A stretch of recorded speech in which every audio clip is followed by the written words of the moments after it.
Greetings, all. Welcome to Monday, November 13th. I am done with my flu and feeling just, well, Shoo shoo. dry as Shoo. ever. And very excited to be here with you guys tonight and talk about the show that really wasn't tonight. If you missed us last week, Wednesday, Dennis and I came on air around 11 o'clock or so and live streamed Howard's portion of the SiriusXM. I guess it was the precursor to the investment meeting that was done for the press. And as boring as it can possibly be, as seriously uninnovative as something could possibly be. So Carlo Sierra Alpha, thanks for posting that. Big story today is that Wiggy forgot the names of his intro songs, and that segment was scrubbed from repeats. Well, I just played it for Dennis as we were sitting here waiting to come on air, and I played the 6:15 version, 6:15 p.m. version, the new start of the show, and it was there. So I'm not necessarily sure whether or not that was maybe your thing dropped out because their technology is garbage. Truly is garbage. Shiza. We're going to go a little bit back and forth because today's show was kind of horrible, and we'll talk about it a little bit, but we will go back to last week's presentation so that you can see what SiriusXM is showing us as was the presentation and what we showed last week, which was the unedited version, if you will, of Howard kind of walked in and talked and his going on the teleprompter and things like that. Now, am I mistaken, or did you have a brilliant observation about him in staircases that they edited out him? He wasn't able to get up the stairs again? No, well, walking on the stage. I tried to say that the stairs were slippery, and that's the reason why he could not get up the stairs. Yeah. We'll watch it. We'll watch it. The stage was slippery, according to the Pelican. Yeah, I just want to throw out there that I just finished watching a 4-part thing on Netflix from a book I read years ago called All the Light We Cannot See. And I will tell you that was probably one of the best things I have watched on television this year. Any nudity? No nudity. Any black people? I'm out. There's no superheroes. Black people? There's no black Rick and people. Morty? I'm out. Nazi Germany. Of course, Nazi Germany. Of course, it's not. It's got Nazis. Wait a minute. Now I'm interested again. Hold on. Nazis equal ratings. Nazis equal ratings. What is Dennis pouring down his pie hole? I made a Boulevardier today, just because I felt fancy. So sophisticated. Indeed. Rye, red vermouth, Campari, and I like to put a little orange bitters in just because. Oh, wow. A little turpentine, maybe? Excellent. Can you clean the car with that? Can you clean the Mopar? I could probably run the car on it. Yeah. All right. So we're going to Dennis, your forehead shines like armor all. We're going to get right away and go into the early part. A little. So his first thing was to talk about how he didn't remember the theme songs for his show prior to American Nightmare. So let's play a little bit of that. American Nightmare. Yeah, whatever. Yes, we have a busy show for you today. We have been planning all weekend for your show today. All weekend. And a lot to talk about. But let's enjoy the theme song. This became the theme song to our show. I forget what the original theme song was, but after I went into the recording studio with Robert Zombie, this somehow became the theme song. And you gotta be kidding me. Going to change this theme song to another theme song, but Rob put his foot down and said, "You can't change that song." This is the theme song. Here's a trivia question for those of you who've been listening a long time. What was the theme song before this? Can we stop right there? What's wrong with him? All right. So the thing is, the Great American Nightmare was put as the theme song because he wanted that song to be a #1 song in the United States. That was the original intent of making that his opening song. So it get played 5 days a week, and people would hear it, and they would want it to be played on their favorite rock station. which never happened. And he's such a lazy bastard that he never changed it. Well, that's another chink in the armor of the movie, that you could try to overproduce a soundtrack like that and still have it only make $40 million in the States and not do nothing internationally. And the soundtrack never sold. I mean, it really never sold. Yep, people So do it. of course, does everybody know the name of the song that was the prior song before this? Yeah, well, yeah, I did. And Anyone? Yeah. Anyone else? No. Tilt-A-Whirl. Give me more Howard Tilt-A-Whirl, yeah. Tilt-A-Whirl. The only reason I know Tilt-A-Whirl is it used to be our opening song for RadioGunk. Yep. Sing it, Monique. Every single week that we ran that song, I got a copyright infringement thing. I hate that song. Unreal. It's completely unmonetized us. But I mean, it was a great opening. Honestly, it was great. It's Imus used it too, Monique, on his show. Really? Yeah. I remember my dad listening to Imus, and I'm like, "What?" I eventually started to get really tired of that song. But the thing is, Tilt-A-Whirl is like an old. I mean, it's an old jazz song. I mean, it's old. I mean, what does it have to do with this show? Right. And prior to that, they had a Duke Ellington song, Yeah, which the Duke Ellington, more bizarre. In the mood. It was In the Mood. Yeah, from Duke Ellington. Yeah. His theory behind it is that he thought that, that he would give you, I guess, that he would give you something completely innocuous to start the show with. Because, oh my God, yes, I did. So I got a haircut. Jesus, like a fucking squirrel. I got my eyelashes done.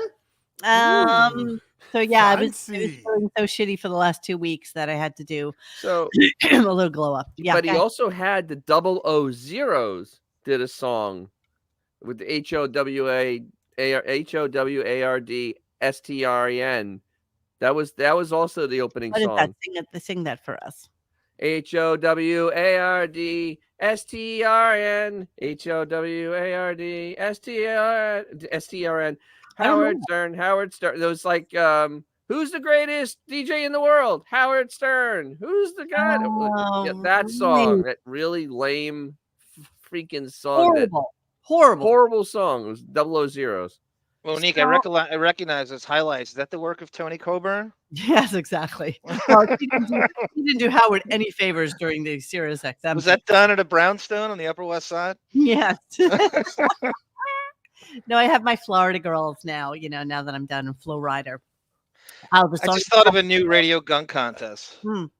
Let's take Tilt-A-Whirl and make up our own lyrics to it. Have the bands still get banned. I'm telling you, we used to put music over it. We put sound over it. I can't believe that. Yes. I mean, this put their own spin on it. Don't use the real thing. Put their own spin on it. Every week. I believe it.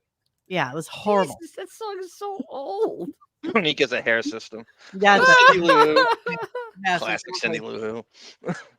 No, I actually curled it for you guys today because I have my my Dyson hair blow dryer down here, and it makes curls, and it makes it. Oh, look at you, the Dyson hair dryer with me curls.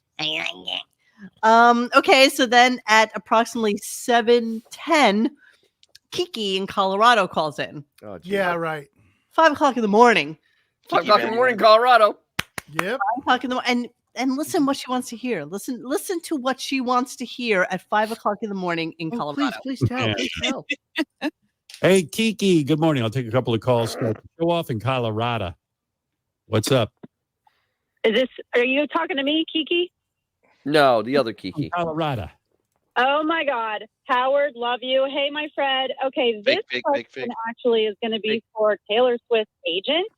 So can we get him on the phone? Oh my God, no, we cannot. No, nobody wants to hear. All right, the agent. That voice, she calls all the time. That's one of their planet calls. I mean, that voice all the time. She calls from different states. This is for Josh Foster specifically. I don't know how NBA nerds are here, but Kiki Vandeweghe played for the Denver Nuggets in Colorado.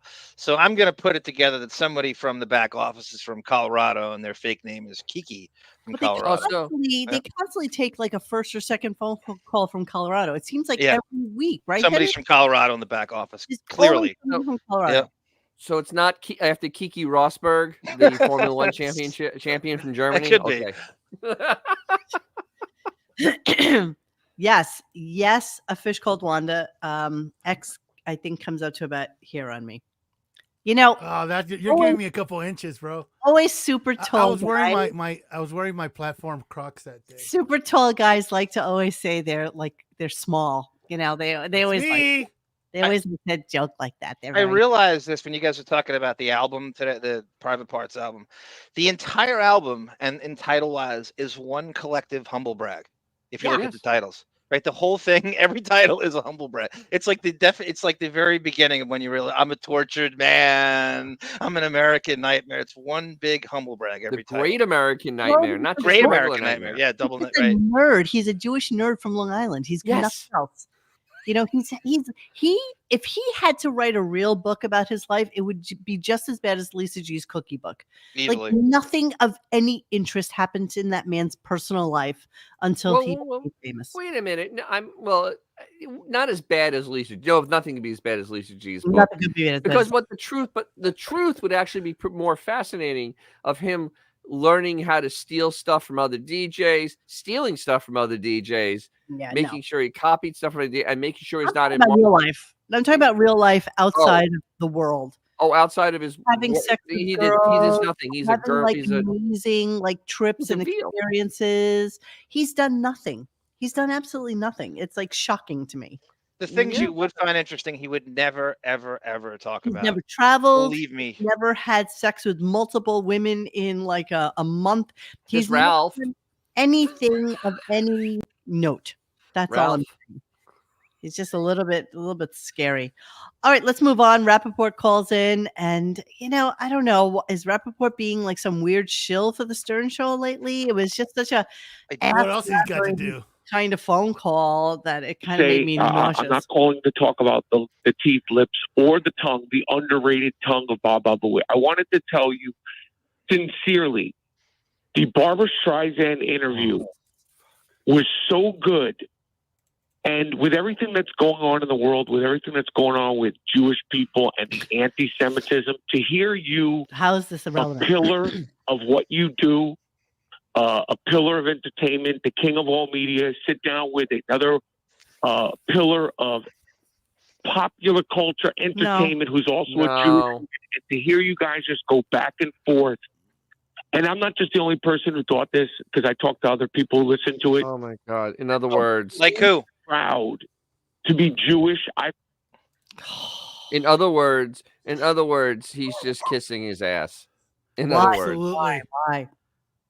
Yeah, Rappaport is a rare breed of ginger Jew from Brooklyn. It's a weird thing that he ginger Eugene. Yeah, Ginger. And he's just from like Streisand. And I say this all the time. Stop giving this effing horrible show free labor. You have a great film career. Now you've completely sullied and ruined it. He has a phenomenal film career. Not just good. Great. There's 99% of actors who want it. I mean, let me go to his IMDb and read off the Coplands of the world that he's been starred in. Copland. True Romance. Brad Pitt's roommate, on and on and on. Am I crazy, chat, or does he not have a phenomenal film career that's better than 99% of people? Film career. He's one of those guys that if we didn't know him from the Stern Show and all of a sudden he dropped dead tomorrow, you'd be like, things. Yeah, that guy who plays that guy. He's in so many things. That's what we would say. Character, actor, guy. I don't know that we would know his name, honestly, if we didn't know him already, is what I'm saying. I don't think he's that. I'll put him up against Harvey Keitel. Oh, come on. No, you don't. No, that's I'm sorry. Now you're Harvey Keitel was bad cop, bro. He played the wolf. Wolf. Many good films. I'm telling you, pull up his IMDb and look more at of a character actor. More of a character actor. But he's good at what he does, and he's Harvey just Keitel is like, no. I mean, come on. I agree. He was the wolf. Even if he just played the wolf. Even if he just played the wolf, that would be enough to trump. Done. Dude. Absolutely. End of argument. He played the wolf. Rapport's nowhere near him. Sorry. No.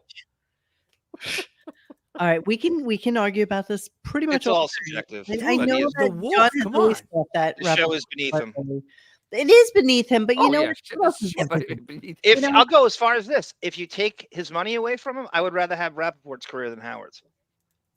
I would rather brag about what I did as an actor than what Howard just does. stick to money. Take You said away money, his though. money. Come on. Take away. I'm saying take away his money. I'm taking it off the table.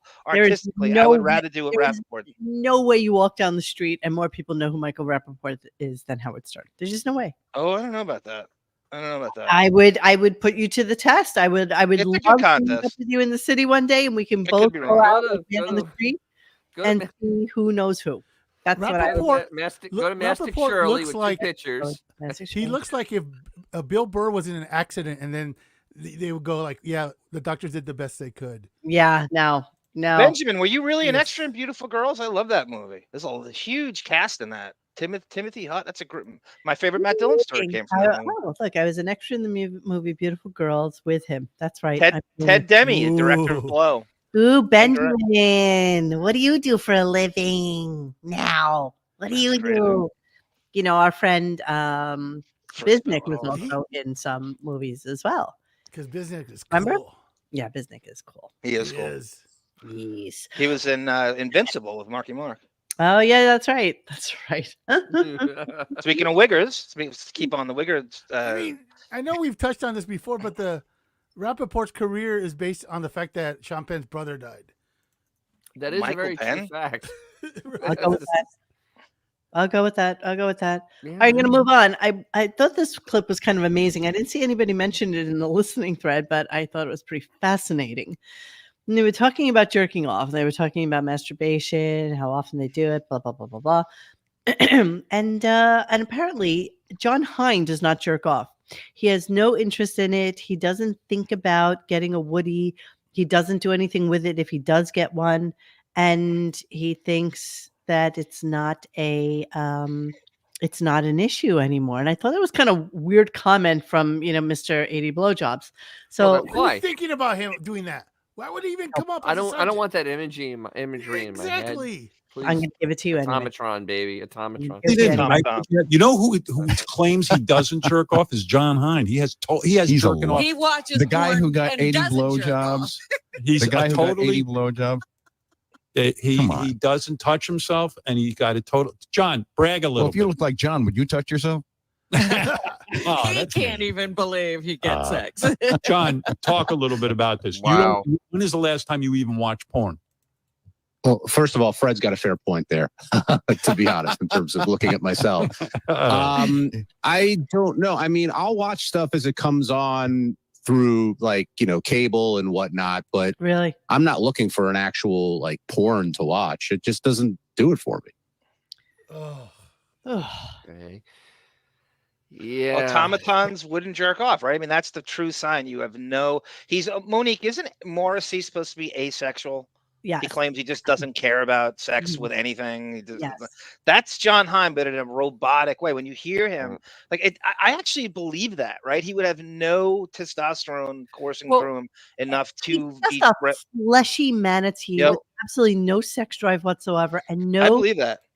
no thoughts about sex. And the fact that his wife basically comes up to his fucking hips, I can't even imagine. And he said, "Oh, we have a thriving sex life, and we do it probably like twice a week." It was interesting because before we came on, I was watching that stupid Newlyweds thing, as I told you, and I thought it was really.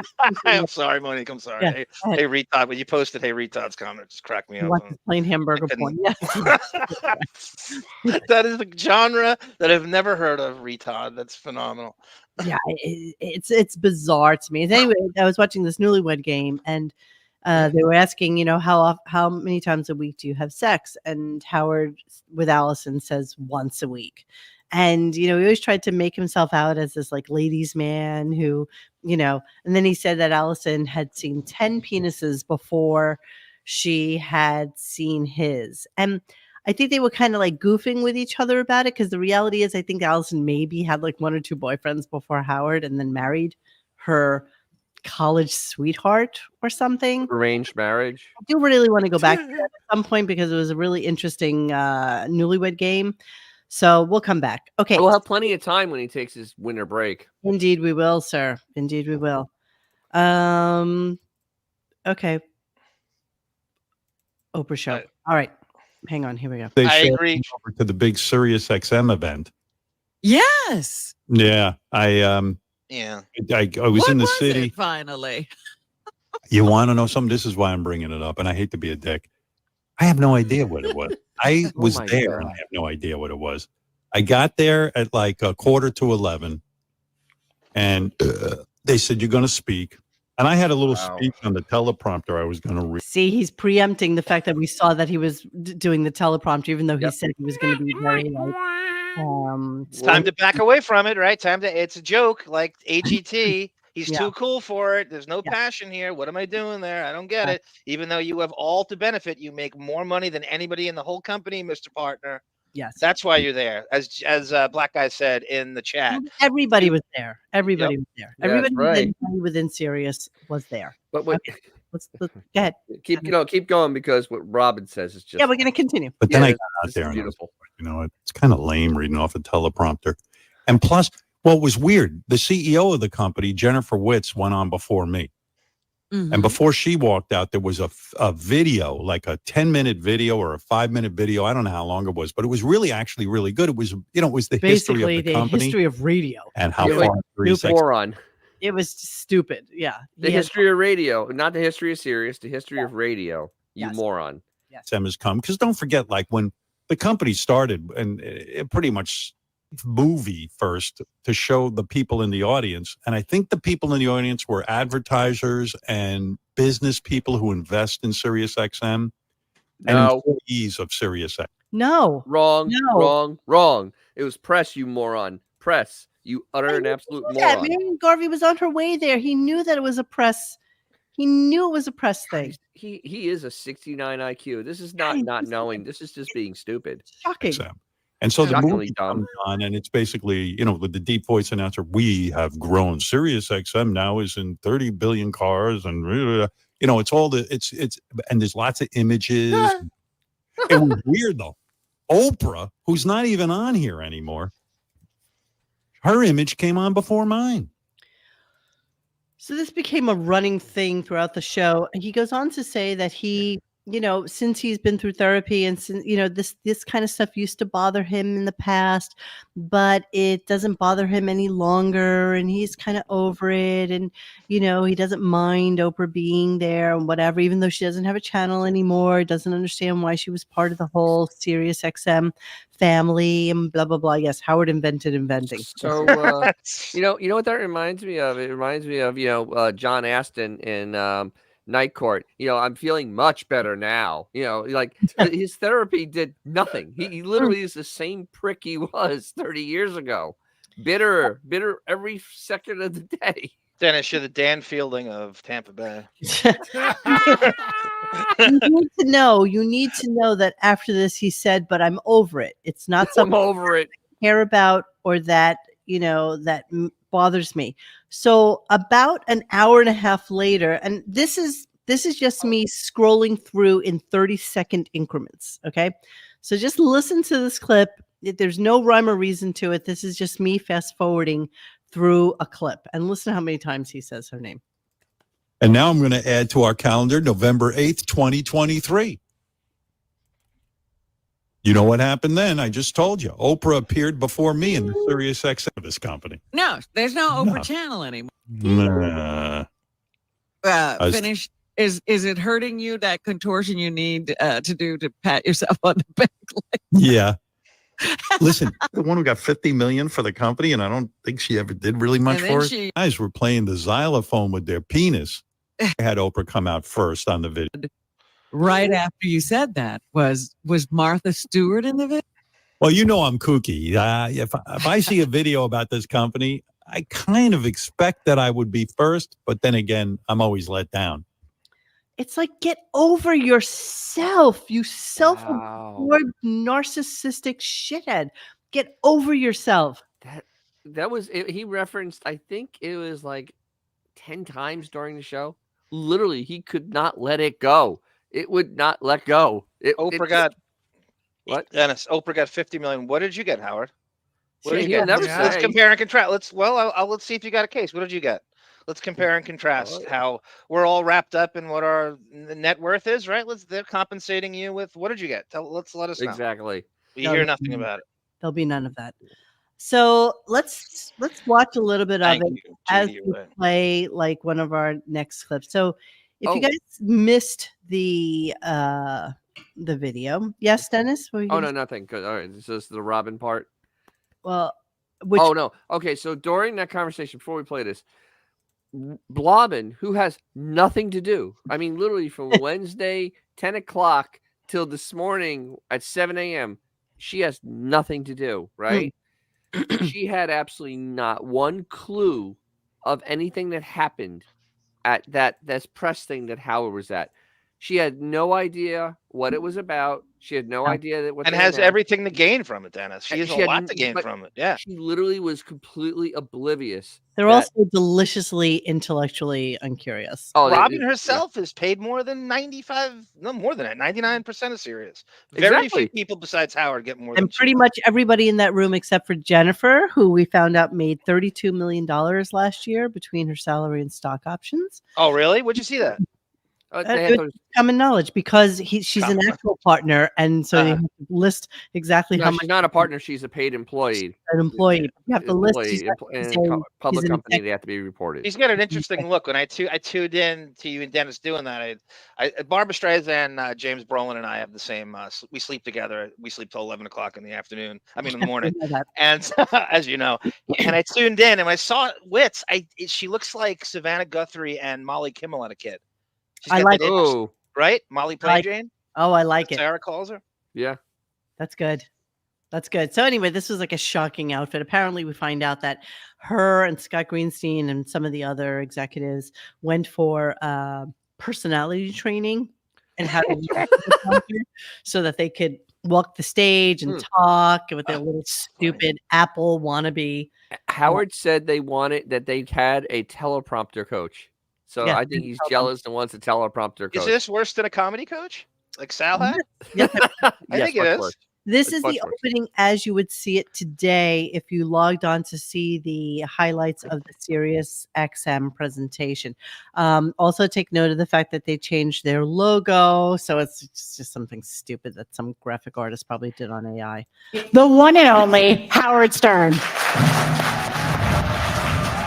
Well. All right, we're going to come back to this, but let's go to our video from last week. Blow it up. Here's the Make same. it big. I don't know that I can blow it. Can I blow this up? I don't dye my hair.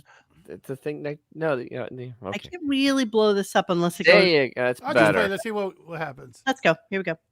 The one and only Howard Stern. See how Frankenstein looks today. Fire! It sounds like Frankenstein music now. Look at him. He's doing it. Yeah, right behind him. Fire! Well. Look at that outfit. First of all, I don't color my hair because it's not You're all thinking I do.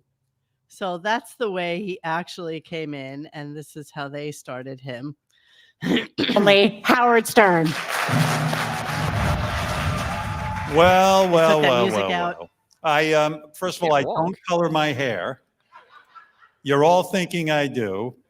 Welcome. Wow. He kids Monique, but that's the very first thing and only thing on his mind is vanity, and he's around civilians now, and it's the first time civilians have got a good look at him in a very long time. I can't remember the last time civilians have seen him. Did you hear how quiet that room got when he said Yes. that? I mean, that room got quiet. Oh, every joke he said fell flat. Every single.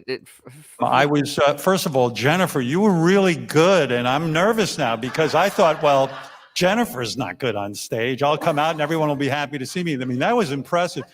Better teleprompter reading than anyone I've ever seen. So I love the millennials that are in the audience have no care or clue. Yeah. These are all press people, just kind of looming about. And this thing dragged on a little like a dog with no legs. It was I would actually love to know who they all are and their credentials and shit. Well, you read their articles that they wrote, their glowing articles, the paid shills later that day. So there's zero quote investors in that crowd? No, this they're is all the investors. media. It's all press. This is all press. Certainly better than Trump. I'm sure that they lured them in with the fact that they were going to have, songs by Kelly Clarkson and this one and that one and Andy Cohen. Wow. Wow. CEO. You're the CEO, right? Of course. I know that. Benjamin. It's a funny thing. This morning. Look at him. I don't color my hair. I install it. Rick the electrician. Like Utah. Benjamin, look at that diversity. Like Utah. Like the Utah, like a 1991 Utah Jazz crowd. I had two guys on the air playing the xylophone with their penis. Oh, he looks so old. And yesterday I was interviewing Barbara Streisand. And I go, if that doesn't sum up everything in my career, I mean, wow, you go from one thing to the other thing and no one can believe it. I can't believe I'm here. I'll be honest with you. Wow. Oh, Jesus. Segue. Sorry, I wanted to go into this a little bit because, and let me cut in. Let me just splice in. A clip. Hang on. Here we go. Yesterday. You had no rehearsal. You didn't know where to go or to move around. Some lovely woman grabbed me and goes, as soon as Jennifer's done, just walk out there. And I was walking kind of weird because why? I was really having trouble. These stages are very slippery. The stage. Yeah, sure. They wash it down before you came out? It's like a bowling alley. Sebastian Wet look. And sometimes there'd be holes in the stage. It was holes weird. For staging. They'd say, oh, by the way, don't fall in that hole. And I'm like, what? Don't fall in the hole. Why is there a hole? Yeah, what do you mean? Can you imagine this? Okay, wait, hang on. So when I walk on the stage, it looks like I'm having trouble walking, which I am. And I'm like, oh, people must think I'm really old. You are. But it wasn't that I have trouble walking. If you see me walking in the street, I'm fine. Yeah, okay. That happens every day. I was do not want to go down in front of these people. Well, it's the lighting too. Was it? Or was oh dear. It was. Yeah, let's not forget the classic Benjamin GIF that we all love, where Howard basically cannot walk down the stairs without his wife helping him. Two stairs. Two Same stairs. Two. Let's remember him on stage. Fire. And that's 10 years ago when he was spry. It looks like I'm having trouble walking, which I am. And I'm like, oh, people must think I'm really old. Why would they think that? Walking in the street, I'm fine. With this, I was like, I do not want to go down in front of these people. What would make you think you would go down? Well, it's the lighting too. Was it well lit or was it was bright? Oh dear. It was. So everybody could see you walking that way. Yeah. And I know I was, and then I all of a sudden everyone was just staring at me, waiting for me to say something, and I was like, so I don't know. I just said, hey, listen, I don't dye my hair. I don't color my hair. I know everybody's thinking that. Wow. This is how you. I said no. I did not want to be here, but Jennifer and Scott and everyone associated with the company said, you're going to be here. Look at that jacket to pants ratio. Like, why does he never find something that actually fits his body? Look how short that jacket. It's like bizarrely short on him. He also has that inverted scoliosis thing where his knees are inverted. Look at his knees are kind of when he childbearing hips. No, he literally looks like a newborn calf. I mean, he can't I don't even know where here is. This is the shed. I'll tell you the truth. I hear the word shed, I get nervous. That means like farmhouse. They're going to take me somewhere and I don't know, do weird things to me. Bathhouse. No, I'm very happy to be here. In fact, watching that little inspirational film you look at all the layers he has on. We're just looking at. It really actually moved me. I don't know if you know this, but when I was on regular boring radio. He's so old, you guys. I mean, he looks like if you take that wig off, he looks like he should be asking for a second cup of pudding. I mean, seriously, that level. I love the Merchant Marine jacket. I love it. When I was talking to Dennis about it last week, what we realized is, the way we're always talking about how he says his words and his sh and sh. Yeah. Okay. What we're watching in real time is the transformation between the vibrant young man voice and the old man voice. You know the way sometimes like somebody will come on his show and it's like, Yeah. God, he sounds old. Like that guy's really old. Or that woman is really old. And you think to yourself, this is what Howard's going through. This is the metamorphosis of old man Howard now. And that's why we hear it in real time. And we always have our headphones on. So we hear it very clearly and very distinctly. I saw that too, Monique. Rupert Pumpkin goes, Howard's hair is a barcode on the inside. You know it does. You know it does. So anyway, he just looks really old and weird and just. You know, the other problem is he just doesn't have enough nutrition. And that's a really bad thing because this is what it does to you.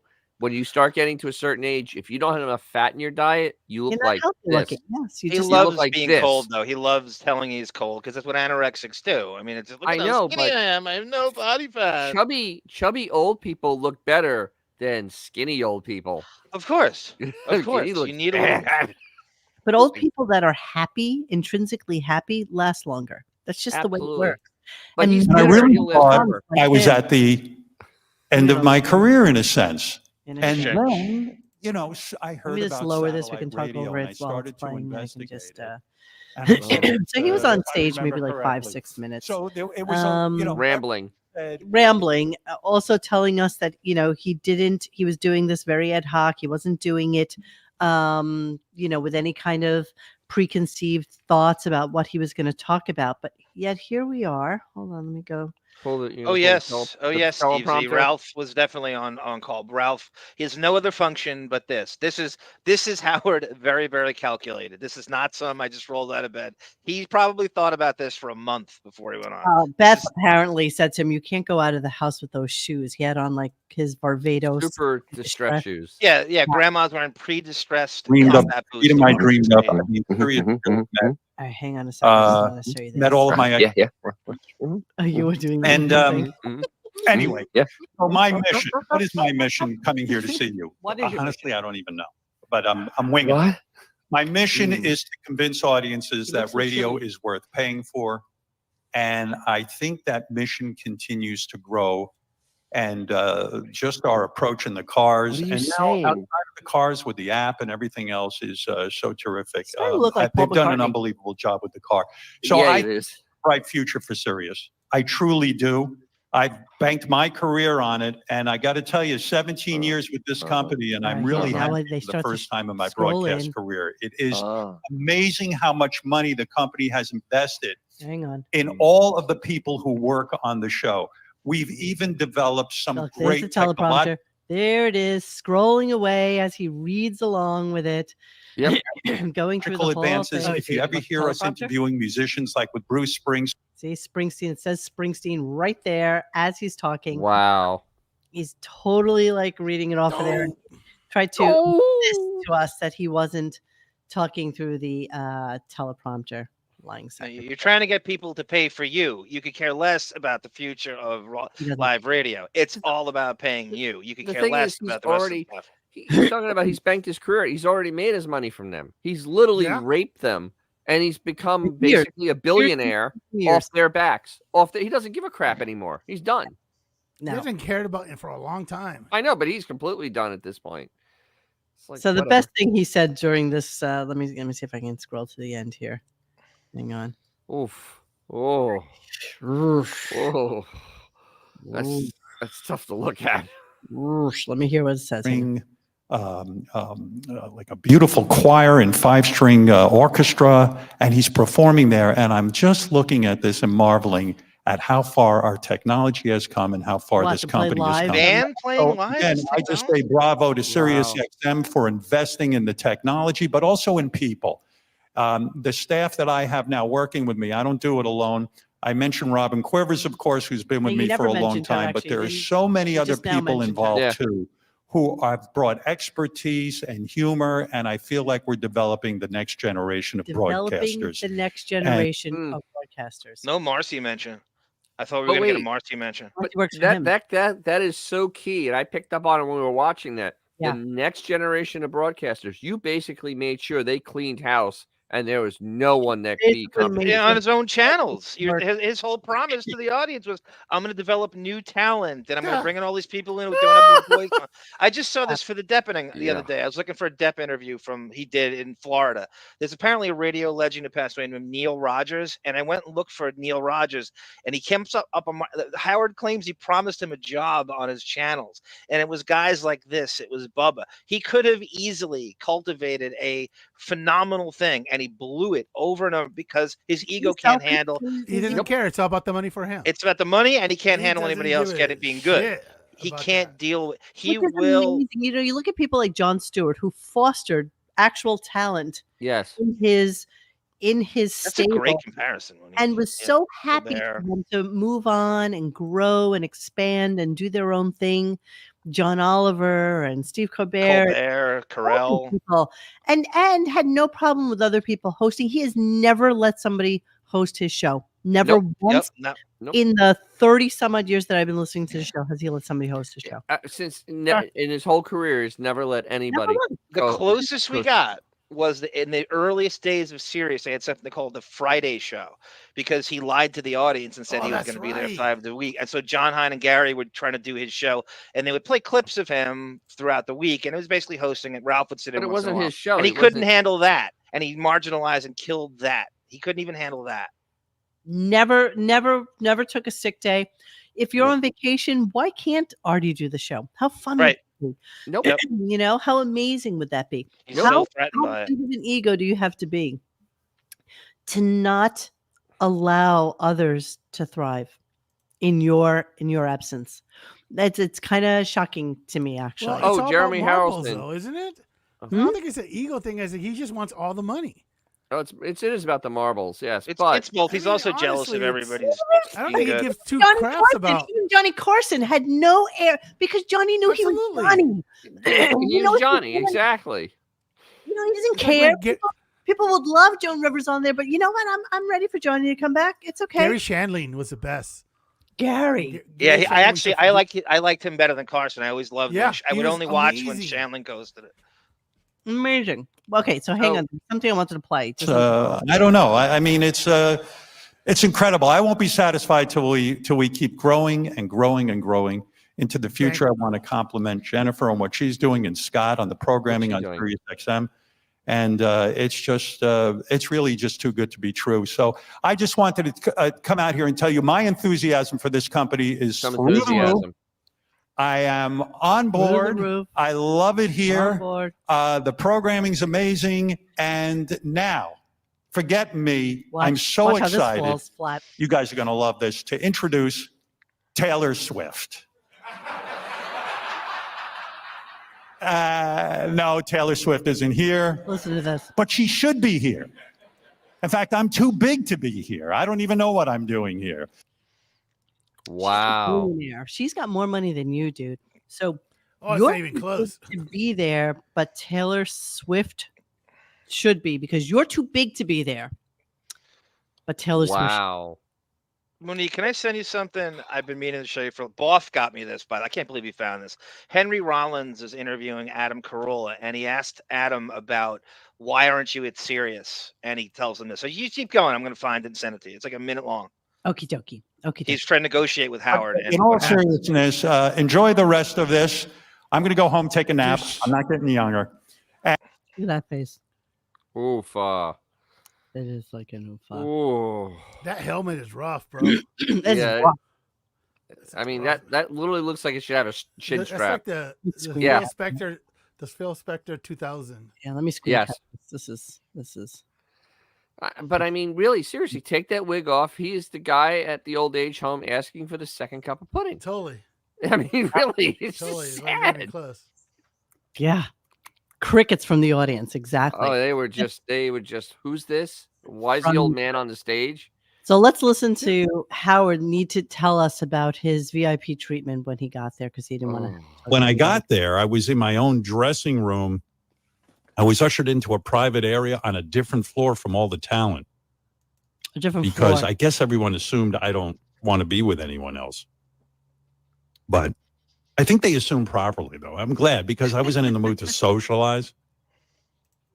Well, you had done a show, like it was moments after the show.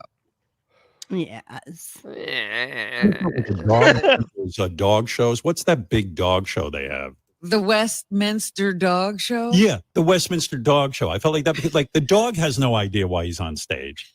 And the dog has no idea what's happening. He's just basically told to go out there and do something. You're an idiot. Wow. Getting younger. And thank you, Jennifer. Thank you, Scott. And Baba Booey to y'all. That's how you know it's bankrupt when you're saying that. Well, can you even imagine? And him hobbling off the stage that cut off. Okay. Let me see. Do we have that? I think he hobbles off the. Do you have it? Yeah.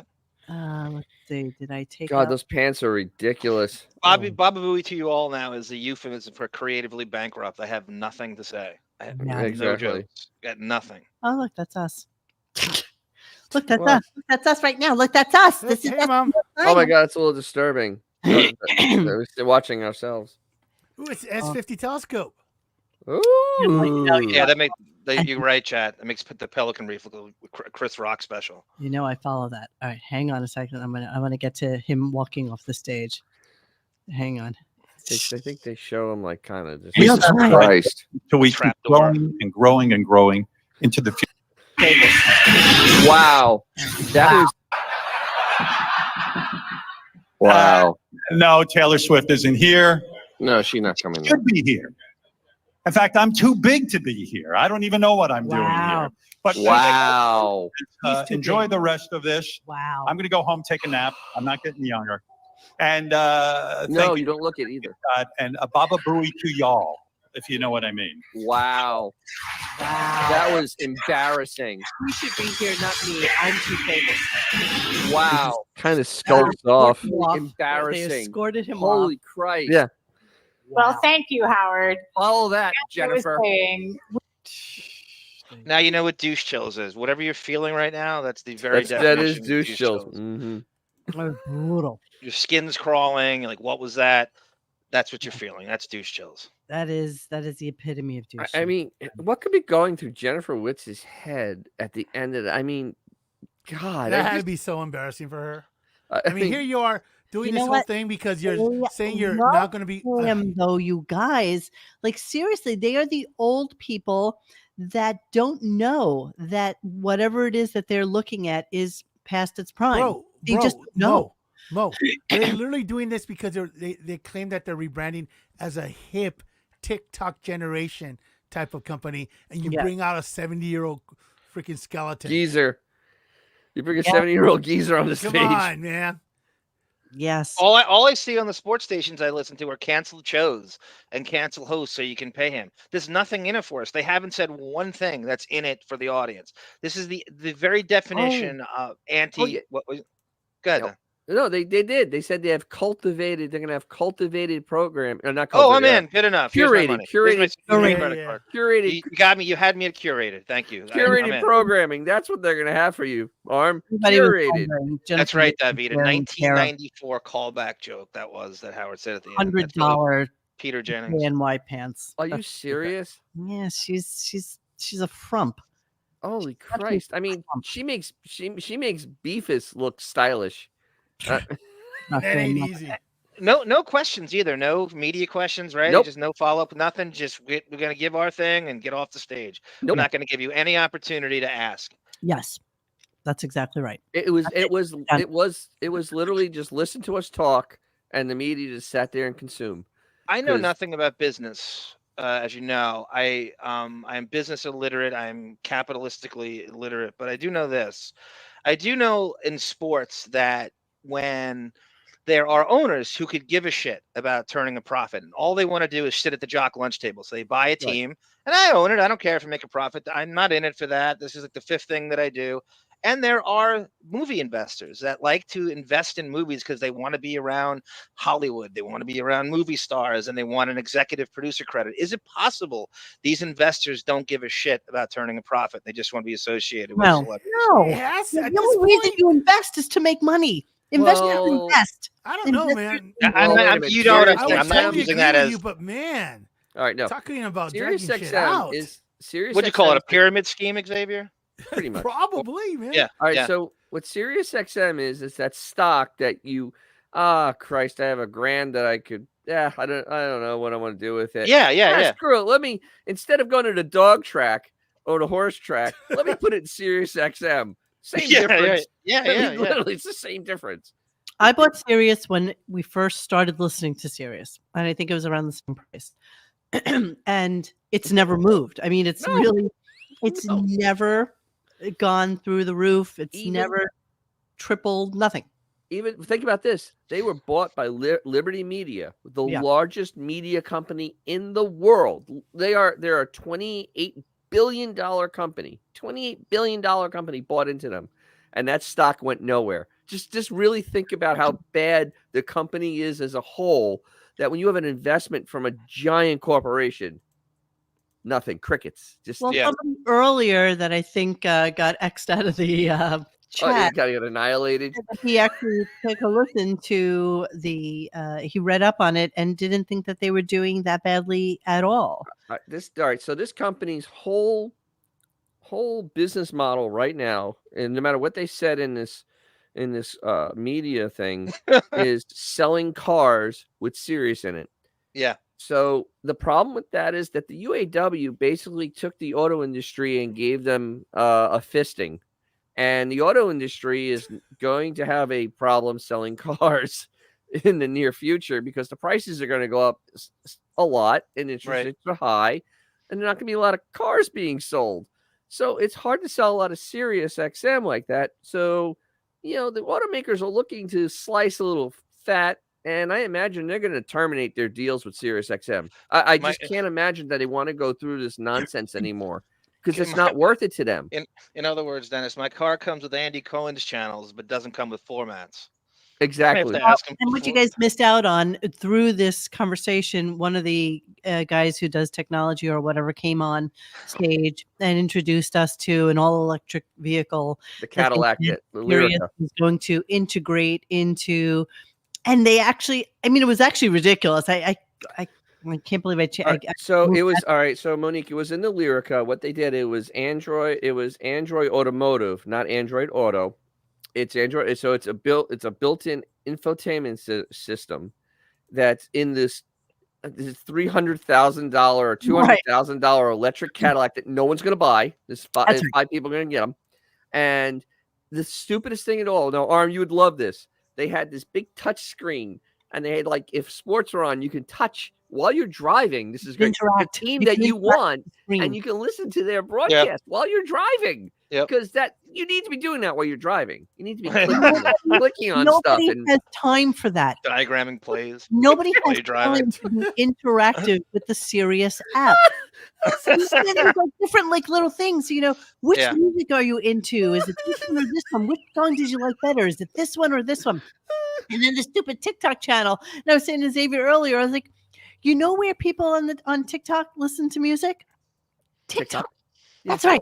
That's where they listen to music. They don't need Sirius to tell them that this music is important. But my favorite thing is the curated music. They kept on saying that was the buzzword of the day. Awesome, right?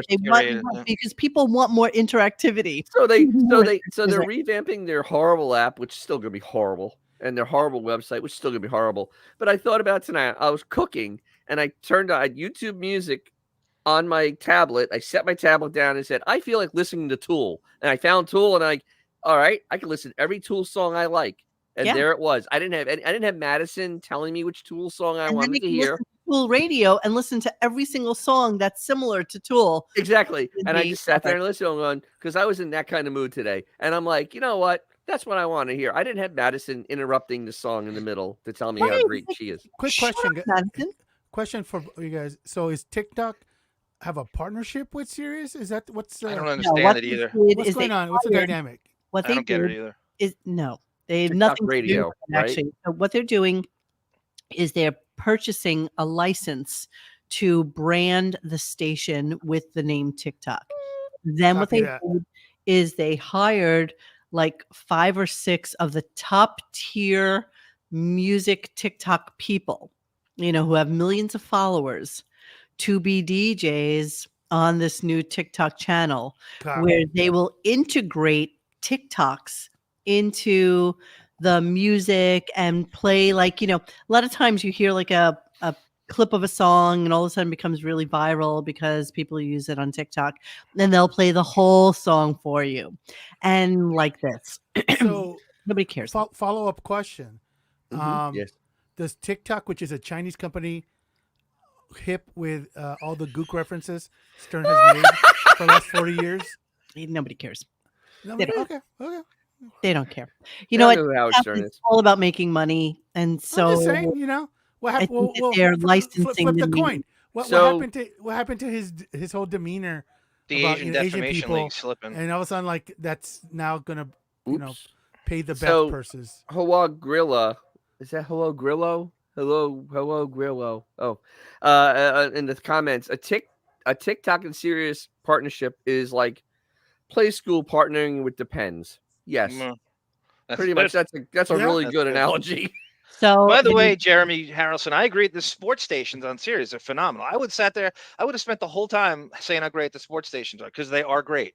If you're a sports fan, you have an individual channel for the NBA, Major League Baseball, the NFL. There's a fantasy football channel, for Christ's sake. There's a golf channel. There's a hockey channel. And all they do is talking about what you like. There's a Mad Dog channel. So the sports channels are A+. Everything else, yeah, I was right. The Andy Cohen channel, if the Stern channel was anything like that, that's what the Howard channel is supposed to be. Various people with different shows, and the guy's name on the channel doesn't give a shit about other people getting credit. You're right, Ida. The groundbreaking full-time SiriusXM music channel will feel like a radio version of the platform's For You feed. A talented and diverse group of TikTok creators, including Billy, Kat Haley, Heinz Seitz, Lamar Dawson, and Taylor Cassidy, will present music and share the stories behind the trends throughout each hour as an audio extension of TikTok's For You feed, where the range of sounds is as eclectic and diverse as the creators who host and voice the station. Listeners can expect to hear trending songs from music's next generation of rising stars, viral hits, and whatever else the TikTok community is vibing to. The world has ended. That's it. We're in trouble. Jesus Christ. Serious paying for it. The launch of TikTok Radio follows the TikTok Tastemaker series and TikTok Hits playlist previously featured on Pandora. Yep. Oh, so they had a thing with Pandora, and now it's Oh, you mean the thing that Sirius bought that's losing subscribers because nobody needs to like a bucket full of holes. Yeah. Yes. Do you think Howard honestly knows the difference between TikTok and GeoCities? No. Like, honest question. No. I'm a sucker for a good GeoCities reference. I miss GeoCities. Remember the green and black font it had? Oh, yes. Absolutely. Yeah. Yeah. And like 1,000 sub communities. All right, my little lovely. That's what Howard's bulletin board looked like. Remember the Howard Stern bulletin board? Absolutely. He had for 9 months? John, the comment on why the sports channels are so good is because, remember, Sirius is carrying them. They're doing a partnership, so they have complete control over those stations. Sirius has none. He's got nothing to do with That's the difference. Right. That is the utter. And there's people difference. with passion programming it with things that they like. Howard has no passion, so you're not gonna. He just wants. money. Nobody on Sirius has any passion. What is it? Right. You are completely correct. Is finding something to listen to really this complicated? No, it's not. On Sirius it is. On Sirius it is. I was one time listening to Sirius, and there was a commercial on one channel because they do play commercials on music channels. I went to the next channel. There was it was a commercial. Another channel commercial. All at the same time. There was no music playing on music. I saw that to Dennis. I had that too last week. I hate that. But we don't need that because we have. Well, we all listen to various things. I listen to YouTube music. That's personally my. So do I. My best deal in radio. Yeah, I love it. I love it. Let me give you an example. The whole point of Sirius says we have no rules, right? It's the Wild West. We do whatever we want, but yet they're going to all these shows are going to breaks at the top of the hour. They're all if you look at a on demand when they streamline the show to cut out the commercials, it's literally 10% away from what terrestrial's material was. It's not that far away from what you listen to at terrestrial. I hear that Sirius is cutting a deal with Real Player next week. Real Player. Moving on. We are moving on. Okay, so he gets into Winamp. He gets Nobody into beats the a whole llama. thing about all these people losing weight, and he's so upset about people losing weight, and he has the balls to say this. But everybody's getting thinner while they try to figure out what that downside. I know. Suddenly, I'm not the sexiest man alive anymore because of Ozempic. Nobody. Yeah. Are you serious? This man alive. So then he gets into a conversation about a calendar where he marks down stuff on his calendar. Oh, Marcy. And they had a team. They had a team do this for him. Marcy. So, oh my God. So yes, he wants to tell us about how excited he is about different things that have happened in November during the. Do you have the comment, Robin's comment about November? A couple of things. So over the weekend, what was it? Do you have Robin's comment about November? I don't know. Do I? Okay. I don't know. After this clip, I'll tell you what she said. It was insane. I have a calendar that I kind of mark down big moments sort of in our career. You're asking me why I do this. I've been doing it for years because it's Jason's job, right? People say, do you know you did this? You know you did that? And I go, you know what? I'm being 100% serious with you. I have no clue what I did, what year I did it. People ask me, when was your movie? When did that come out? I go, I don't know. Bunch of years. They go, well, I don't know. Who the fuck knows? 90s, I don't know. So he's doing this whole thing, and this is his big moment from November.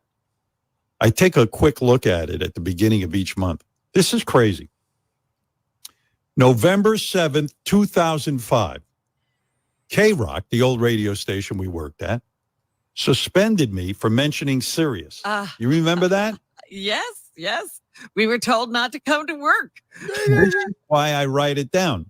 Because this is why he writes it down. That was a major thing. We were on regular radio, and they suspended me after they told me I could mention Sirius. I said, "Is it okay if I mention it? Since I talk about my life and what I'm doing?" And they were like, "Yeah." So I was mentioning it, maybe more than mentioning it, but nevertheless, then they go, "Okay, you're suspended." I go, "But you dudes told me it was okay." Well, we don't care. You're suspended. You know what? It wasn't okay. I actually wasn't. started to be offended by it. It was just so much. It was so. It was an infomercial for a year and a half because he had to meet his bonus. Every day, day after day. You know how much money he had to stand if he got the right subscribers? He was going there anyway, but if he got the right subscribers, and the reason he ran an infomercial is he made $220 million off that his initial bump when he went there because he met his subscriber. Which I believe was 1 million or something. Right. Wow. So that was his entire. There's nothing about that was organic. It was an huckster's infomercial for a year and a half. Everybody knows it. I'm not saying anything you don't know. Thank you, Josh. The dumbest thing is listening to Hot 97 at a commercial. You put on Power 105 and they had a commercial break at the same time. It never failed. I don't even understand why that was. Probably owned by the same. We're on the same clock and the same, same owners. Right, because they didn't want you switching over to somebody else. Correct. So they all were on the same kind of calendar of timing. So I was reading through the CBS Stern Settle legal dispute thing, and I'm just really curious. So I can't believe that they agreed to a settlement on this, but then as part of it, that Stern will gain rights to his old CBS radio broadcast material in return for unspecified payments to CBS, including $2 million from Sirius. So does that mean that Howard had to pay out of pocket for his rights to his music? If I were to wager what happened here is he got Sirius to pay it for him. Yeah, I would guarantee that. Nothing comes out of his pocket. From what we know from Jackie and everyone else that knows his inner sanctum, nothing comes out of his pocket. So I think he brokered something with Sirius. But it says including $2 million from Sirius. This has to be disclosed. This is a publicly traded. Well, no. It's a settlement. Nothing really has to be disclosed. Remember, it's a settlement, not a judgment. It's a settlement. So they leaked whatever they felt like leaking. And so that's what they leaked. You understand? Well, I'm just curious about what else was brought into this. Because honestly, they probably fronted Howard's share. And then, you paid back in plugs. I don't know. I mean. Maybe. We'll pay David Lee Roth's salary if you don't. Or Opie and Anthony. So that was like a horrible time period. I'm not sure that he should be so proud of himself for that whole fiasco. Getting embarrassing. The obsession it was a with getting means his to an own end, guys.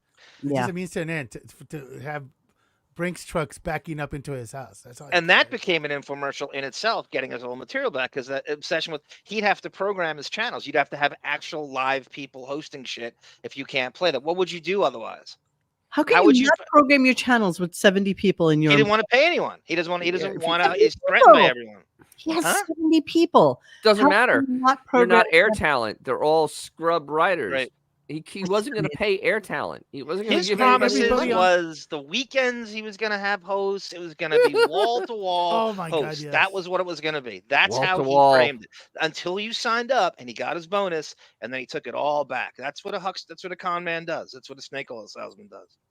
Yeah. Yes, I'm going to move on a little bit. I need to because there's lots of stuff to get to. So I'm curious about who they went to dinner with. There was no mention. There was no Beth plug about her, pretty little dress that she decided to wear. No pictures on Stupid Gram. Yeah. Oh, by the way, yes, you told me to remind you about shadow puppets. Yeah, I do want to get to that. Grace was paid $17. Yes, it was worded to say 2 million plus other unspecified payments. So what does that mean? Does that mean, Rupert Pupkin, does that mean that they would have to disclose the payments if it came directly out of Sirius's pocket? I'm just curious, but why would they even mention that? Didn't have to mention that at all. That's whoever released it, kind of like they just wanted to show Sirius paid something. I mean, it's just. So who do we think Howard went to dinner with? Let's listen to this clip and let's see if I can come up with it. So I came into Manhattan. I did the radio show. I went over to the event. Then this weekend, I went out to dinner with my friends to a restaurant indoors, of course, because we're in New York and it's getting cold. Famous. But, Was the restaurant full? What time did you go? Oh, yeah. It was packed. 7:00. Oh, it was miserable. I know who it is. Is this Bradley Cooper and Bruce Springsteen? No. Did he ever mention them on air? Oh, it's Stamos? Okay. It's Stamos. That has to be Stamos. Because did he ever bring up the Bradley Cooper Springsteen thing on air? Okay. No, he did not. But I think this is Stamos. How come? Just because the timing, Stamos is around town. He was just on. He's married, I think, and Beth has a connection with it. So yeah, I'm not saying you're wrong, Dennis, but why would he be afraid to mention Stamos' name? Maybe who knows? I mean, that's the last guy you're gonna be afraid of. I listened to the rest of it. At 5:00, they go. We went out with another couple, and I Never eat dinner gives you at anything. 5:00. Never I am gives you so anything. trained, and I went. What am I going to do for 2 hours while I'm sitting here like an idiot? Wait for my dinner. I took a shower. Do I'm sitting there. you snack or anything? No, because I you will have not. to. No, I will so not then you get snack. more and more grouchy. I got this rule that actually Dr. Egg has put in. No snacking between meals. He's such an old man. It's shocking. It's shocking. So here he is talking about how absolutely miserable he is at dinner. But now, before I do that, I want you to know, Ida knows this, and so do the girls, that I watch The Gilded Age. And there's a guy on The Gilded Age, and his name is Michael Cerveris or something like that. And Beth used to date him. So yes, I want you to see the height differential between Beth and him. And actually, her head might be marginally larger than his. So even if she's wearing flats and even if he's wearing heels, he's still like kind of equal to her. So I'm watching the show the other night, and he is the tiniest human being in the whole show. Yes. He's tinier than the women. He's tinier than every other man on the show. He's like this little person. And it just boggles one's mind that this is what he looks like with Beefus. This is who Beefus dated, just so you know, right before Howard. Yeah, it's not a good enough grift. Not a good enough grift. She was cheated on him, right? She was a Broadway bunny, and she cheated on him, right? Because she's cheated on everybody. It was dating him. Sure. Yeah, I don't even know. Quote unquote. Married. I mean, I don't know. I don't know. I don't know. So here's the misery at dinner. Everyone's having cocktails. And I'm like, yeah, just I'll have some Perrier. And I go, can we see the menus? I just want to study the menu. I just wanted to get everyone ordering as quick as possible. And none of them are looking at their menus, right, including my wife.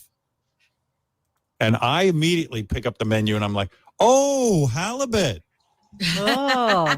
I go, honey, my father loved halibut. Oh my goodness. Can you imagine? And no one's even looking. He's so upset. And so I'm studying the menu. I knew exactly what I was getting. I got halibut. I got a little like a zucchini lasagna, like as an appetizer. No carbs, naturally. And I knew right away what I wanted. You knew everything you were going to order. Oh, yes. Immediately, because you know what happens? Then the waiter comes over and then everyone, we just have a few minutes. And I'm like, no. Oh. I hate him. I do. I mean, could you imagine how absolutely ungodly miserable this would be at dinner? I mean, seriously, you're at a nice restaurant. It's really relaxed. You have all the time in the world, and you have this pelican rushing you to eat dinner. Oh, and rushing you to do what exactly? Like, what is the alternative? Go to bed. Go to bed. Go home. Watch KTV or go to so you know that you know him well enough, and that's what he's rushing for because you know he's got nothing to do. You know he has 14 hours of frivolous TV time ahead of him. So it's even more offensive because he's got nothing better to do. Ida, just so you know, I just wanted you to know about Gilded Age. Sorry, I have to swing back to this. Last year, I took a drive up to Newport and I went and did a tour of all of the Gilded Aged mansions, and I'm going to do a show on it this season. I'm going to do like a picture show about it at some point during the middle of Gilded Age so that I can show you what I saw and everything. It was amazing. It was amazing. I loved everything about it. All right, this is my last clip of the day, and this is I'm gonna go with Downey. What else went on? Oh, you're true. All right, you got a point there. Give me something else that I can. Hold on, let me look. I'm looking. I was reading the mockery thread, and I do not envy you trying to find. I don't know what you would choose. Let's see. It was all redundant.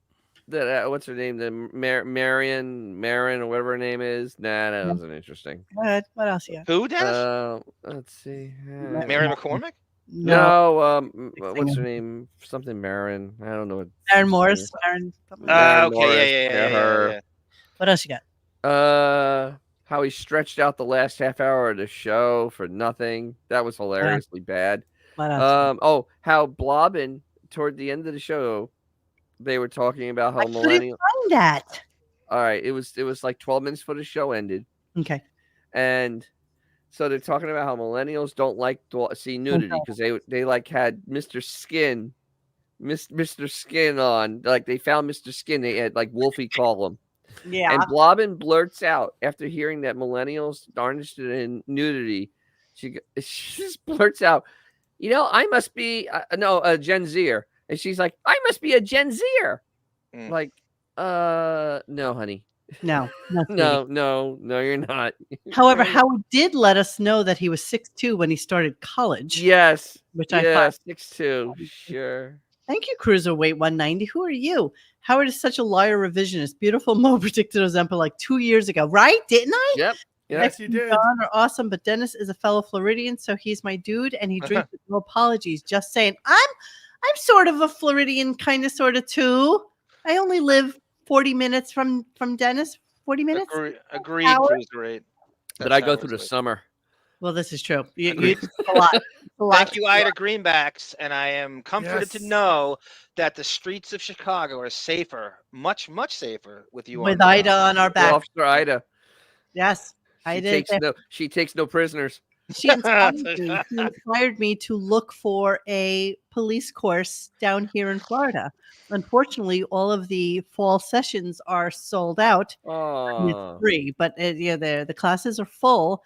And so I'm probably going to do it sometime for the February session. And I'm totally looking forward to it because I really do want to do that. Quick question. What?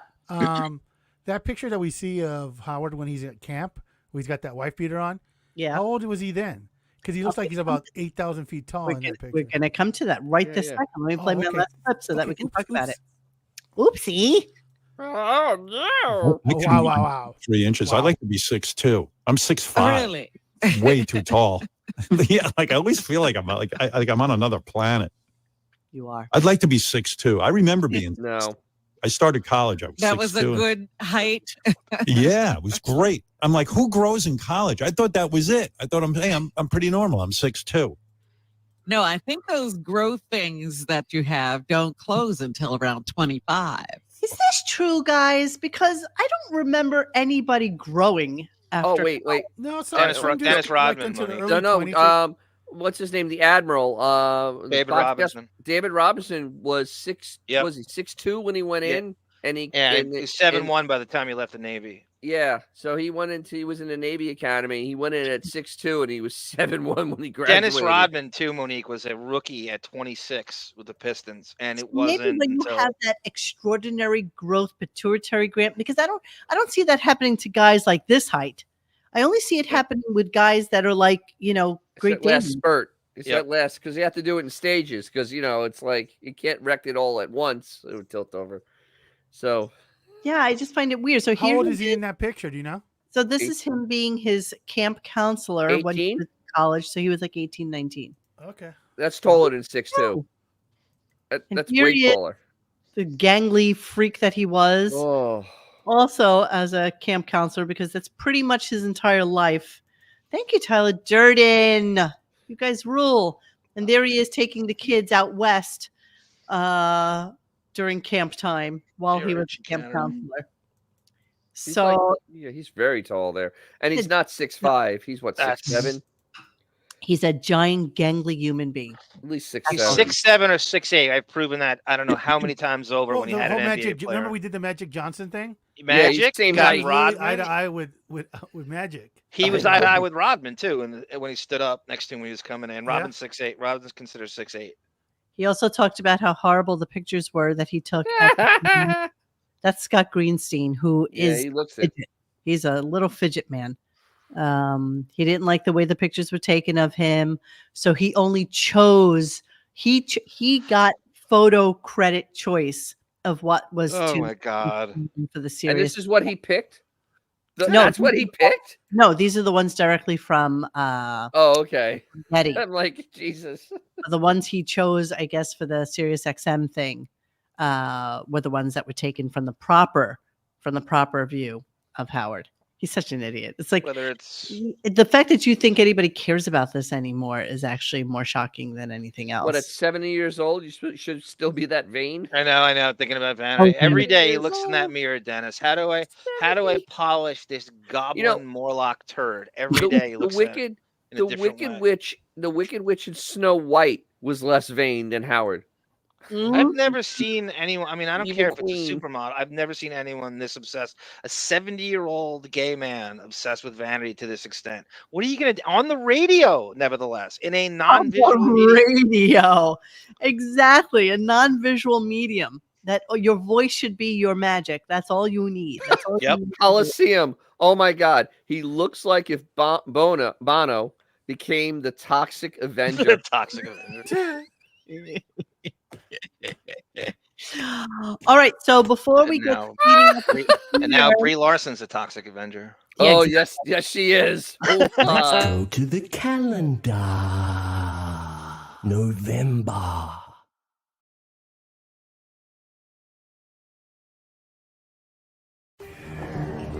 Would you like a little whiskey, Monique? Certainly not.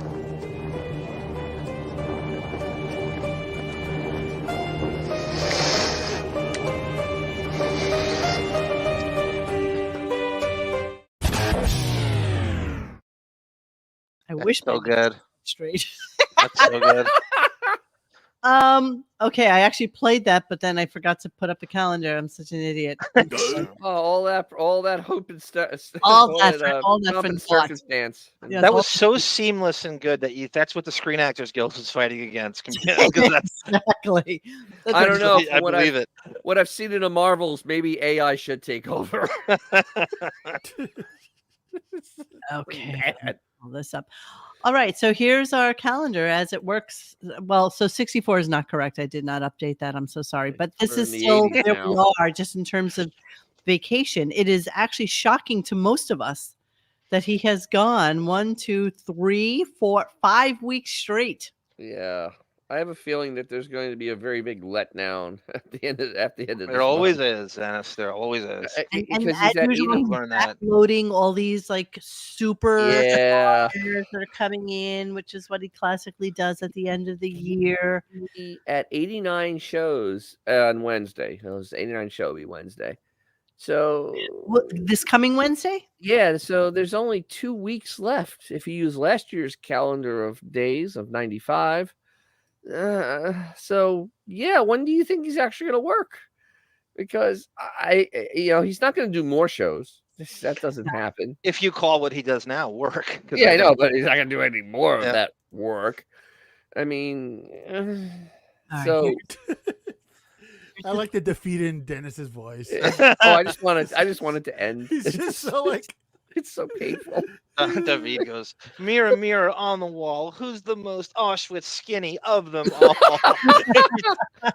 Okay, here's 2022's calendar. Where he did in fact work, through December. Yeah, I know. So I'm kind of but he also did. He only worked 95 days last year. Okay. And he's going to be at 89, which is exactly 2 weeks of shows from 95. Okay.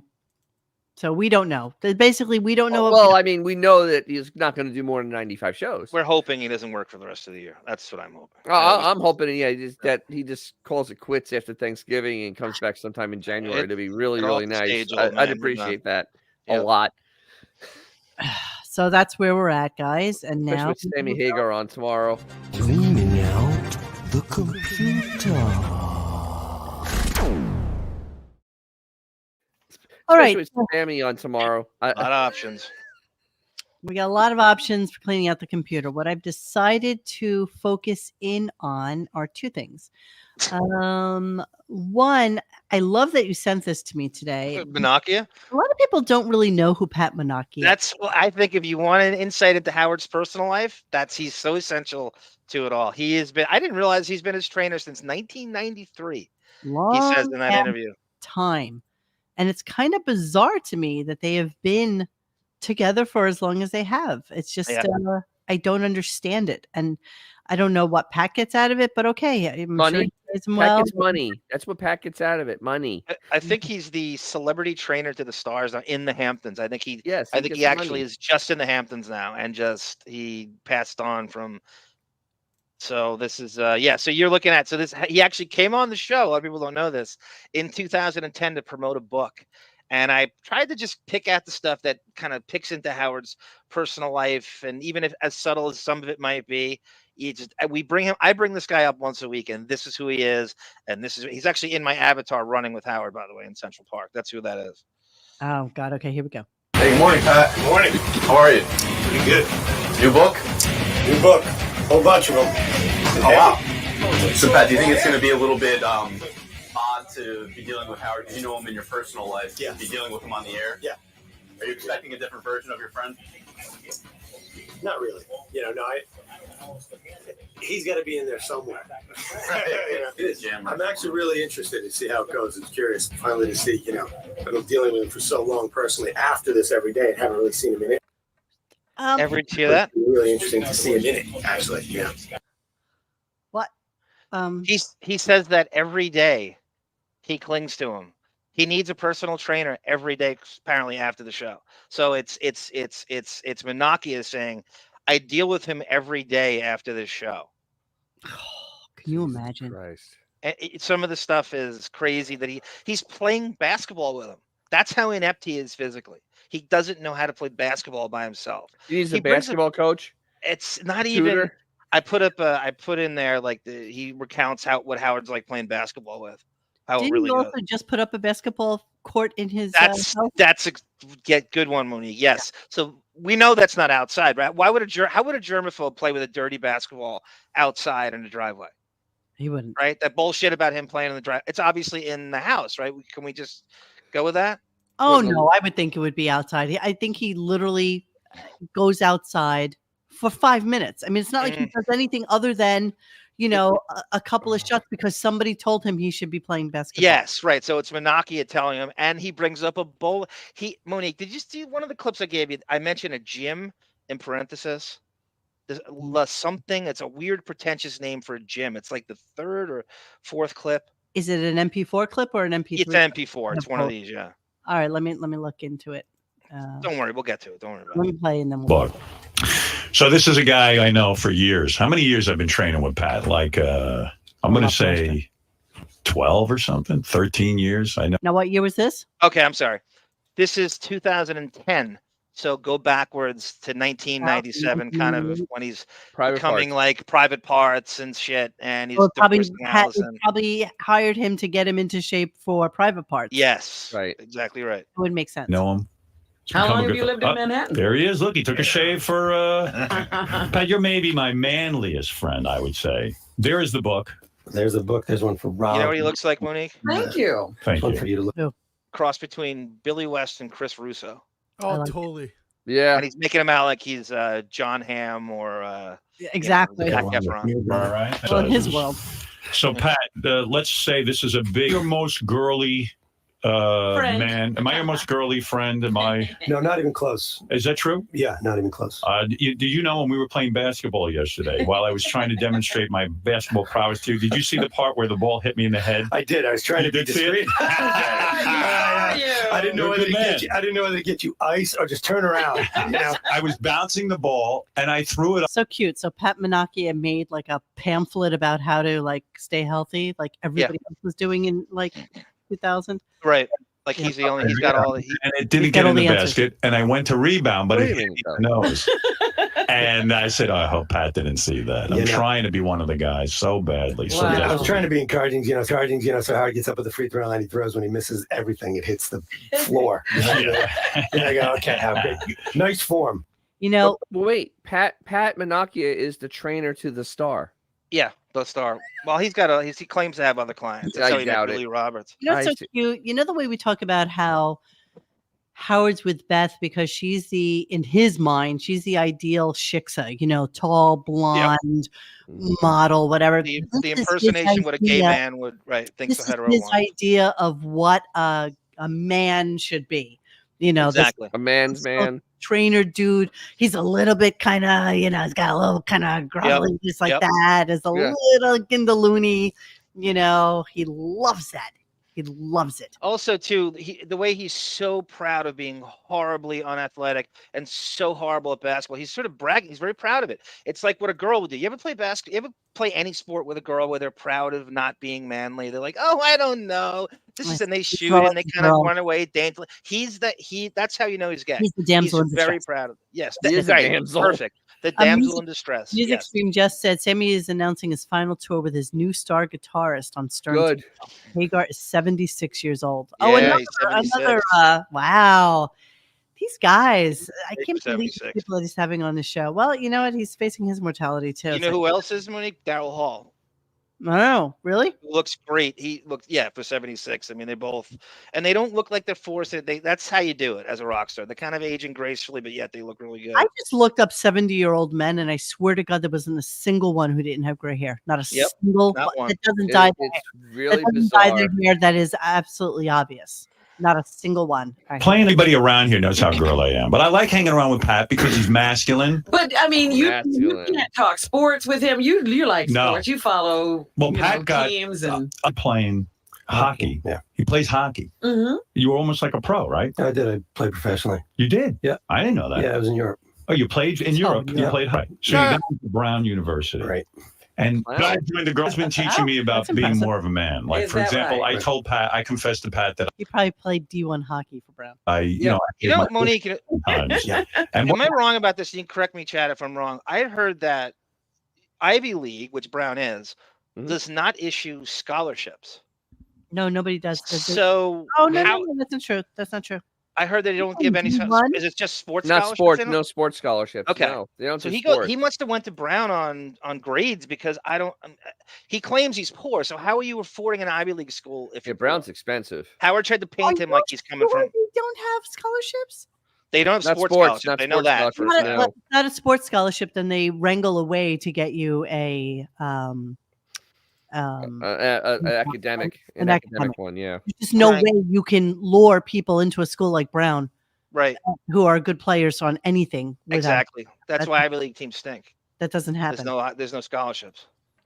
Pat Menachia is the owner and founder and director of La Palestra Center for Preventive Medicine. That's what I'm asking you. Yes, La Palestra. That means gym in Italian. Yeah, La gym, La Palestra.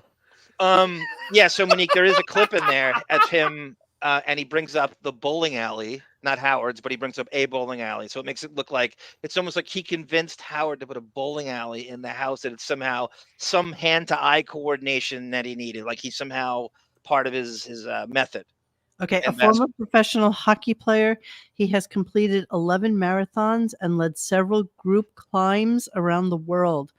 A graduate of Brown University, he lives in New York City with his wife, Deborah, and their 2 children. So I'm going to dig into Pat. I need to know more. Why is it wrong for a guy to groom his bush? Why would you?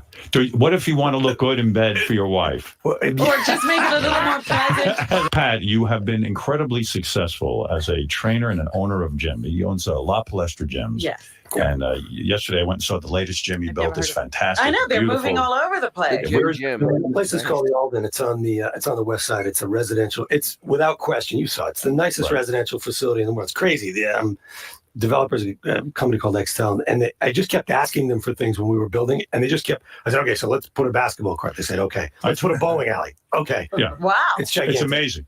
Why would he care if there's a bowling alley? Why would he care about a bowling alley? Right. That makes me think that he's got some idea that it's part of like a low impact hand-to-eye coordination exercise for people. Bowling. Yeah, I don't know. Why would he care if there's why would he care if there's What's a the bowling matter? alley? Long darts weren't available? Yeah. The next wave of health, bowling. Yes. Monique, tell us about La Palestra. I don't know anything about it. I've never heard of it. It's on the west side, he said. You don't know?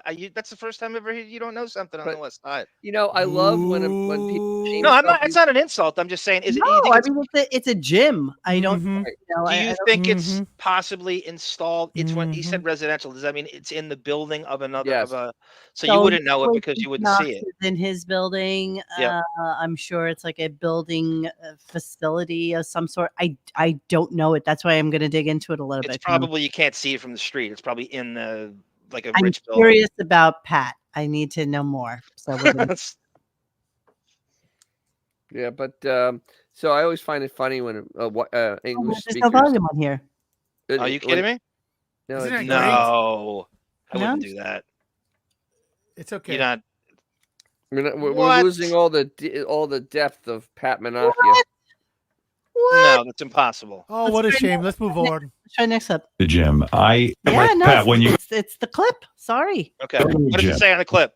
Julia Roberts. Shit. Of course it does. What is that? Of course, this is. He dated Julia Roberts and the broad from fucking Weeds. Oh, really? Yeah. Oh, I like her. Like when I go to the gym, I am embarrassed to change in front of other men. I hate mine. We have that all the time. Howard goes upstairs. I got my nuts on. I'm hanging downstairs. Howard disappears. He comes down fully dressed. Well, yeah, that's why I joined the gym because without his sneakers, and he puts his sneakers on in the gym because I want to feel like I'm one of the guys. You know what's so cute? Okay, so Howard gets off the air at 11 o'clock. The amount of people in a gym at 11 o'clock in the morning. It's like 2. 5. Yeah. 5. Maybe there are one other person in the locker room at the same time as you at 11 o'clock in the morning or 12. And then you got lunchtime crowd, maybe. Yeah. You got 3, 4. There's no way that there's You picked up on everything. Let them see your feet. Yeah. Do you realize what a douchebag I am? I didn't think anyone noticed that. I come down with my sneakers off so I can look like I changed in the locker room. They have private locker rooms. You're such an actor. They have private locker rooms at Pat's gym. Yeah. And if they didn't have that, I couldn't go to the gym. So you walk into a room, your locker is there, and you can close the door. I get the locker. That's where all the guys change. But I can go upstairs to a private room where you can shower. And that's what attracted me to the gym, because I don't want people seeing my dick. I know it's small.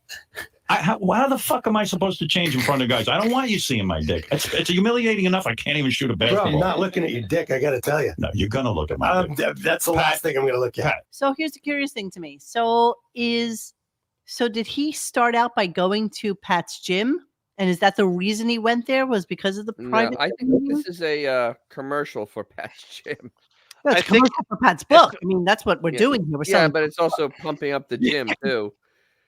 Initially, he went to the Reebok Sports Club, Monique, which, as you know, is beneath his penthouse. Yes. Right. And then I think he's probably said, well, Pat's like, I'm opening a gym and I'm going to be there. So he had to go with his trainer, and he eventually transitioned. And I mean, that is a double entendre to the gym, to Pat's gym. All right. Let me see. La Palestra Gym. Wow. Okay. You want to say? Hang on. Thank you, Shan Camp. Welcome, back, Shan Camp. I miss you too. La Palestra. On Yelp. Oh, right by him, West 67th. That's his goddamn street. Only gets 3.4. Yes, this is why I'm telling you. This is probably he walked in and decided he needed a workout place. It's right next to. It's right down the block from his house. What's the address? 11. It's 11 West 67th. His is 110. His address is 110, the Millennium Tower. So you got to go towards Central Park. There's no other way to go, right? You have to go towards. No. Let's see. Best gym. Love the concept of this place. However, extremely difficult. They didn't let me make an appointment with my concierge and made me call directly myself. I did. Oh my God! When I did follow up directly, they kept dropping my call. I kept calling back. I'm finally connected with them. Oh my God! It's amazing how he has everything on his own block. He doesn't have to. Bought out by Elite New York Sports. Do they have a Jimmy John's in the gym? Now the gym is no boutique; it's a stomping ground. No, it's like Jimmy John sandwiches. Do they have that? No. Yeah, I don't know. You are a master of fast food X. Here's the gym. Oh, wow. This one at 70 Pine Street, so downtown. There's the pool. Greenwich Lane. 70. See if we can find the bowling alley. Plaza Hotel. Interesting. Really? Wow. The Plaza. Oh, it's a yoga studio. No, it looks like more than that. It's not a yoga studio. Yeah, there you go. There you go. 101, yes, 167. So that's 11, and it would be closer to the park if you just walk a little bit east on West 67th. No, wait, does it cut off at ABC? No, it goes past ABC and goes towards the park. I bet it's in between the park and right here. Columbus. Look here. Here it is. Here it is. There's the park. Oh, look at the time. Yeah, exactly. That's it. There's Equinox. Okay, so I'm right. Him. That's it. Yeah. It's That's close to his the building. It's down the block. That's everything is. Everything. Whether it's Tony Coburn or everything's down the block. Yep. Convenient for us. All right. What else do we want to do? I think that's about it. Is 1:38. I am going to dig into La Palestra, though. I really want to look at that for a moment. What is Howard the Angry Partner? It's just there's too many of them if you're in a rush. There's too many. Yeah, we need. It's great though. It's great. He gets enraged that Studio 54 is launching a launch party, and he thinks the money should go to him because he's a partner and they owe him. And so that's when he was denied the lawsuit, or he's fighting he's fighting for more money right at that time. Well, stay tuned for tomorrow because we will do lawsuit partners in Studio 54. There are 6 parts to this, including an MP4. So that is something we can. A video component. I'm going to keep it up for tomorrow. I'm going to meanwhile look into Pat Minogue, what the story is with him, and see if we can find any skinny on him. I did want to quickly mention the Stuttering John boondoggle that's going on right now. And boondoggle.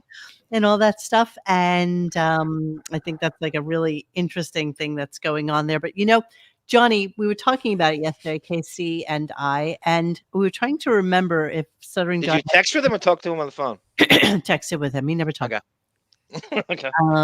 We were trying to remember whether or not he actually talked about that on our show when we had interviewed him. Because you would be the only person that would mention something. Wait, what in particular? Just give me a.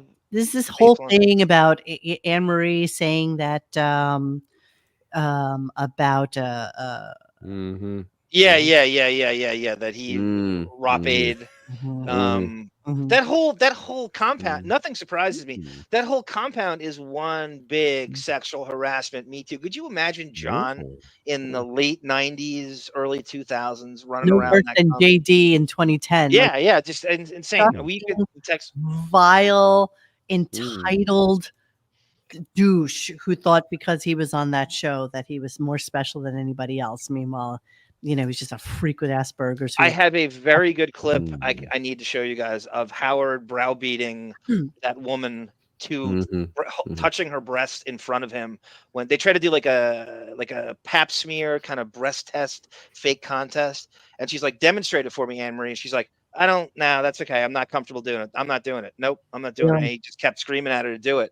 Howard did. This is Howard doing it. And it was the very definition of a Me Too now. This is like early 2000s. All right, I'd like to dig into that. Nothing makes me angrier than JD harassing interns. I know, it's like disgusting. Yeah. All right, my friends. So that is it for us tonight. Thank you everybody for participating. Really appreciate your super chats tonight. That's kind of amazing. Thank you so much. We really appreciate those days. Sometimes they're lean, sometimes they're fat, and it's a good fatty day today. So we do. Boff, our friend Boff, contacted me and says he might have a very, very interesting, relevant lead on getting Big Black on the show.